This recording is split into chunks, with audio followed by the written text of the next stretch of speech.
Chegou a conta do almoço grátis, chegou a conta do governo da Dilma Rousseff, 170 bilhões de reais esse ano. Calma que tem 2017. A pergunta é, quem vai pagar isso? Porque não existe almoço grátis, alguém tem que pagar isso.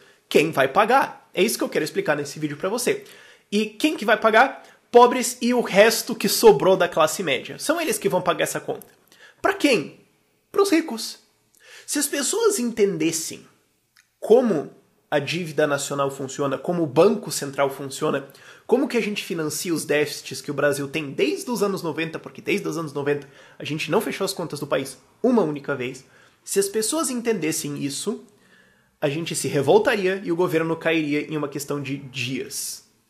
E talvez nenhum governo substituísse ele, se a gente realmente entendesse isso. Deixa eu te explicar como que isso vai acontecer. Seguinte, faltou 170 bilhões de reais e vai faltar mais porque ainda falta capitalizar as empresas nacionais, as empresas estatais, que estão quebrando. Então o governo precisa dar dinheiro para elas não quebrarem. Quanto que vai ser? Não sei. Talvez a conta total dos 170 mais essas capitalizações dê aí uns 300 bi ou mais. Então a gente vai ter que pagar isso. Então isso que você tem que entender. Quanto que vai ser? Ainda tá muito no ar. Mas lembre-se, o número pessimista para quanto seria o déficit nesse ano era 160 bi. Aí saiu que era 170 bi. Então agora que eles estão falando de 300 bi no total, seja pessimista. Provavelmente vai ser mais. Eu esperaria mais do que isso. Porque tem que salvar a Eletrobras, talvez tenha que salvar os Correios e provavelmente vai ter que salvar a Petrobras, que deve R$500 bilhão em dólar. Então, ok. Mas como é que funciona isso? Como é que o governo vai pagar isso? Ele tem dinheiro? Não, claro, porque o governo nunca tem dinheiro. Isso é uma coisa fundamental da gente entender. O governo não tem nenhum dinheiro, nenhum centavo. Ele só tem os recursos que ele consegue roubar da população através de impostos. Para que o governo faça alguma coisa, antes ele tem que tomar esse dinheiro da população para depois fazer. Então ele, a priori, não tem dinheiro. Ele não produz, ele só rouba e redireciona. Só que ele não tem isso e não tem como roubar da população. A gente não vai pagar esses impostos, porque se subissem esses impostos a gente ia se revoltar, basicamente. Então o que o governo vai fazer? Ele vai fazer a segunda coisa que ele pode fazer, que é imprimir. É tomar dívida.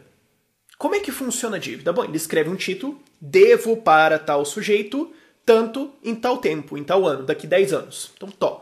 Então eu digo que eu te devo 10 mil reais daqui 10 anos para você me emprestar 5 mil reais agora. A diferença é os juros. Então, agora o governo vai ter que tirar 170 ou mais bilhões de reais emprestados para pagar esse buraco agora. E lá na frente, isso vai ter que ser pago via impostos por você ou seus filhos, de algum jeito, para pagar essas pessoas. Quem que são essas pessoas? De maneira geral, gente rica que tem dinheiro para emprestar para o governo. Então, peraí. Esse governo dos pobres da Dilma Rousseff, na verdade, conseguiu criar uma dívida nacional gigantesca de trilhões de reais, que vai significar que pelas próximas décadas a população pobre e a classe média do Brasil está escravizada para trabalhar e sustentar uma classe rica que não trabalha, não produz, não faz nada a não ser emprestar dinheiro para o governo. O que é basicamente uma escravidão moderna. É isso que vai acontecer. Mas fica pior. Calma, por isso que eu digo que se a gente entendesse isso, se esse vídeo fosse visto por todos os brasileiros e entendido por todos os brasileiros, porque através das maravilhas da nossa deseducação estatal, provavelmente muita gente não consegue sequer entender o que está acontecendo aqui, se as pessoas vissem isso, a gente ia simplesmente ficar puto, invadir Brasília e tirar os caras. É isso que a gente ia fazer. Mas não só a população brasileira será escravizada pelas próximas décadas para sustentar uma galera que não fez porcaria nenhuma e que explicitamente escolheu, ao invés de pegar o dinheiro e investir em produzir alguma coisa, ou abrir uma empresa, ou empreender, ou sei lá. Não, essas pessoas deram dinheiro pro governo torrar, e assim elas vivem do aluguel do seu trabalho, pelo jeito eternamente. Não só isso. Fica pior. Agora, já com essa nova impressão de dinheiro, porque é dinheiro novo que vai ter que entrar na economia, você tem mais dinheiro na economia. Hoje, nós temos 5 vezes mais dinheiro do que a gente tinha em 2005. Mas você não ficou 5 vezes mais rico, certo? Por quê? Porque dinheiro não é riqueza. Se você dobrar a quantidade de papelzinhos numa economia, você não fez ninguém mais rico. Nada novo foi produzido. Coisas novas têm que ser produzidas. O que importa não é o valor do dinheiro, a quantidade que você tem, mas quantas coisas você pode comprar com isso. A coroa espanhola, durante a colonização da América Latina, tinha toneladas de ouro, mas eles não tinham ar-condicionado. Não adiantava eles terem todo aquele ouro se não tinham o que comprar com ele. Então, ok, a base monetária vai expandir, a gente vai ter mais dinheiro circulando na economia por causa desses 170 ou mais bilhões de reais que vão entrar na economia para tentar salvar esse buraco. Então agora o dinheiro vale mais, o dinheiro vale menos, porque agora tem mais dinheiro, então se tem mais de alguma coisa ele vale menos. A mesma coisa aconteceu com o diploma universitário. Agora que um monte de gente se formou, ser formado não é tão, agora você é formado, tá, legal. Não vale mais tanto. Quando você tinha 1% da população graduada, opa, legal. Agora quando você tem uma grande fatia, de repente não vale mais tanto assim. A mesma coisa acontece com o dinheiro. Então, todas as pessoas vão ter um desconto no dinheiro deles da expansão desse dinheiro. Tem mais dinheiro, então o seu vale menos. Isso se chama inflação. Então, o que acontece é que toda a população que usa reais vai pagar um imposto sorrateiro no dinheiro deles, que agora vale menos, que compra menos, você chega no mercado as coisas estão mais caras, porque essas pessoas que receberam esse dinheiro primeiro, que o governo vai pagar diretamente com esse dinheiro, vão receber dinheiro primeiro. Então elas vão chegar com novo dinheiro, com mais dinheiro, numa economia que tem os preços baixos. Quando eles forem comprando, os preços começam a subir, né? Mais demanda. Mesma oferta, mais demanda, preço sobe. E as últimas pessoas a receberem esse dinheiro, porque se você ganha esse dinheiro novo, você vai na padaria e compra um pão. Aí a padaria recebe esse dinheiro, aí ela paga o fornecedor. Aí o fornecedor recebe esse dinheiro. Depois, lá na próxima estação, ele vai comprar mais trigo, ou não sei o quê. E daí esse fazendeiro depois vai comprar novas máquinas. E a fábrica que produz essas máquinas, o funcionário... Você tá entendendo quando demora? Demora um tempo, demora às vezes anos para esse dinheiro ir de uma pessoa até 20 pessoas depois numa cadeia de produção. Esse último palhaço a receber dinheiro, na prática, tá pagando um imposto pro primeiro. Na prática, essa última pessoa que vai receber o dinheiro e agora está numa economia onde as coisas são mais caras, recebeu o dinheiro atrasado e ficou todo esse tempo, 1 ano ou 2 ou mais, pagando produtos mais caros, porque demorou para o salário dele subir, para o setor econômico dele se desenvolver em resposta ao outro. Se você tem, de repente, você fala, vamos produzir novos carros aqui, vamos abrir uma nova empresa aqui que produz carros. Entre você gastar para construir essa fábrica e a pessoa que vende café para a concessionária que vai vender esse carro ganhar dinheiro, tem uns anos aí. É isso que eu estou dizendo. Então, basicamente, as pessoas que vão receber esse dinheiro por último, não só vão ter que, com o dinheiro do imposto delas, sustentar essas pessoas que são donas desses títulos de dívida, mas elas também vão sofrer a inflação desse dinheiro novo que foi impresso, que elas não receberam ainda. Calma, fica pior. Agora que o governo deve mais dinheiro, ele está mais inseguro, é mais arriscado, certo? Você deve muito mais dinheiro do que você devia antes. Então agora eu estou começando a ficar meio suspeito em relação a você. Então o que acontece? O rating, a avaliação do seu crédito, a qualidade de você como um devedor, cai, porque agora você deve para uma galera, então eu não sei se eu vou ser pago, certo? Então agências que avaliam esse crédito vão abaixar o rating do Brasil, vão falar, tá mais arriscado. Mas, quando elas fazem isso... Geralmente as empresas estatais e outras empresas grandes dentro desse país tomam rebaixamentos também. Então se você de repente é um funcionário do banco, digamos Bradesco, ou se você é um funcionário da Petrobras ou da Eletrobras ou do Walmart, ou uma empresa, Walmart não é um bom exemplo, mas uma empresa brasileira que precisa tomar, uma empresa grande que precisa tomar crédito. Bom, o Brasil agora tem mais risco, a sua empresa está no Brasil, então consequentemente as pessoas percebem que a sua empresa tem mais risco. Então o custo da sua dívida sobe porque a sua qualidade como um devedor cai. O seu país está todo ferrado, então a possibilidade de você se desenvolver e pagar essa dívida é mais baixa. Então agora custa mais para você emprestar. Então essas empresas que já não estão muito bem, que já estão com umas dificuldades no país, vão ter mais dificuldade para emprestar dinheiro, o que pode significar que elas vão ter que não contratar novas pessoas, não expandir serviços ou até demitir certas pessoas. Essas pessoas que não vão ser contratadas ou que vão ser demitidas, ou essas coisas que não serão feitas porque não tem crédito, estão pagando a conta desses 170 bilhões de reais de déficit do governo da Dilma Rousseff. Esses são os efeitos estranhos da economia. O que eu falo, se as pessoas entendessem isso, a gente teria revolta aberta no país. Mas é difícil de você ver as coisas que deixaram de acontecer. As coisas que deixaram de ser feitas. Não tem como você ver o que não tá lá. Mas calma, fica pior. Como eu já falei antes, a pessoa que estava rica, que tem dinheiro para emprestar para o governo, para comprar os títulos e emprestar dinheiro para o governo pagar a sua própria dívida, ela vai olhar e falar, nossa, eu vou emprestar para o governo, porque agora eles estão pagando 10, 15, 20% de juros ao ano. Eu podia pegar esse meu dinheiro aqui e empreender, abrir uma fábrica, abrir um negócio, emprestar para alguém que vai fazer isso, tentar produzir alguma coisa de valor, algum serviço ou produto. Mas isso tem os seus riscos. E se eu vou fazer isso para ter um lucro de 5% ao ano, por que diabo eu faria isso com risco, quando eu posso emprestar para o governo brasileiro e ele me paga 10, 12% ao ano, e eu não tenho que fazer nada? Nada!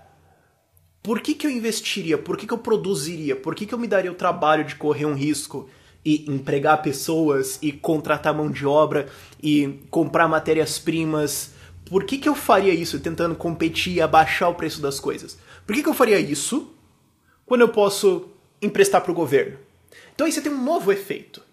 Esses 170 bilhões de reais que serão emprestados para o governo brasileiro pagar esse rombo agora e no ano que vem e no outro, e no outro, e no outro, e no outro, é um dinheiro que vai deixar de produzir, que vai deixar de empregar, que vai deixar de abrir um novo negócio, que vai deixar de ser investido num novo hospital ou em alguma coisa assim, num hospital privado. Ele fala, não, eu sou rico, então eu vou emprestar pro cara que vai abrir um hospital, ele vai fornecer um serviço, vai baixar o preço, melhora para todo mundo, concorrência, ele melhora, tal. Não, eu não vou fazer isso. Eu vou emprestar pro Temer. Que dane-se. Ele me paga maior retorno do que eu jamais vou ter empreendendo de qualquer jeito. Então aí você também, de novo, tem desemprego, de novo você tem menos serviços sendo oferecidos, maiores preços e menor qualidade. Mas calma, fica pior. Uma outra coisa sobre inflação, que é você imprimir mais dinheiro. Agora tem mais dinheiro. Então o seu dinheiro vale menos. Mas tem vários dinheiros no mundo e eles são avaliados um em relação ao outro. Então se você tem um dinheiro que vale isso e o outro dinheiro, que é o caso, o real, vale disso para isso, significa que ele desvaloriza perante todas as outras moedas. Então você tem basicamente o dólar, o euro, o custo de todas as outras moedas subindo. O preço subindo ou descendo não é necessariamente ruim e depende para que indústria você está. O problema mora quando ele faz isso, seja para qualquer lado, muito rápido. Digamos, a sua empresa fala, não, a gente vai tirar um empréstimo aqui de R$1 milhão para comprar um equipamento lá no exterior, tal, importar aqui, fazer e produzir. Aí você tira o empréstimo e o dólar sobe 10%. Você não vai comprar esse equipamento, porque agora você não tem dinheiro, você vai ter que tirar outro empréstimo Você vai ter que deixar de fazer alguma coisa, porque em um mês, uma semana, o preço do dólar subiu ou desceu. Ah, mas tem um outro efeito, tem uma outra coisa que acontece. A gente importa alimentos. Então, se agora a nossa moeda vale menos, quer dizer que a gente importa, por exemplo, trigo. O Brasil importa trigo, não sei se você sabia. Mas a gente importa algumas coisas que você pode falar, não, mas a gente importa MacBooks, dane-se os ricos. Não, a gente importa trigo, meu filho, isso vai afetar o pão. Então, essas coisas vão ficar mais caras. Mas espera, tem um outro efeito. Se o dólar sobe, significa que você vender uma saca de soja aqui no Brasil, ou de milho, ou de carne, ou de qualquer alimento, aqui tem um certo preço e lá fora tem um certo preço em dólar. Se o preço do real cai, quer dizer que o dólar sobe, então vale mais a pena exportar. Que é o que ajudou, supostamente, a agricultura e pecuária nesses últimos 2, 3 anos aí. Mas, então quer dizer que mais alimentos produzidos no Brasil vão sair do Brasil porque vale a pena. Então os alimentos que ficam... oferta e demanda. Tem menos alimentos e tem o mesmo número de pessoas, ou mais, porque elas se reproduzem. Então, quer dizer que agora esses alimentos vão ficar mais caros. Então não basta que o pobre está pagando em inflação, em emprego que ele deixou de ter, não, ele vai pagar na conta da comida também, porque agora ela vai ficar ainda mais cara. Não só porque agora tem mais dinheiro e ele vale menos, mas porque agora tem mais gente exportando os alimentos que ele precisa comer. Mas calma... Ainda fica pior, tem mais uma coisinha. Finalmente, tem um outro efeito econômico muito importante que acontece quando o governo imprime dinheiro, quando ele gera novo dinheiro. Ele distorce o mercado.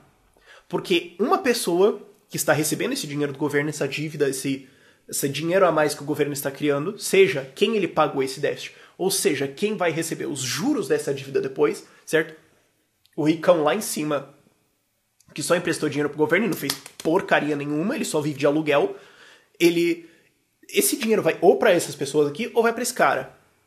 Normalmente, se o governo não estivesse fazendo esses déficits, não estivesse criando dívida, esse dinheiro não iria para essas pessoas, mas agora ele vai.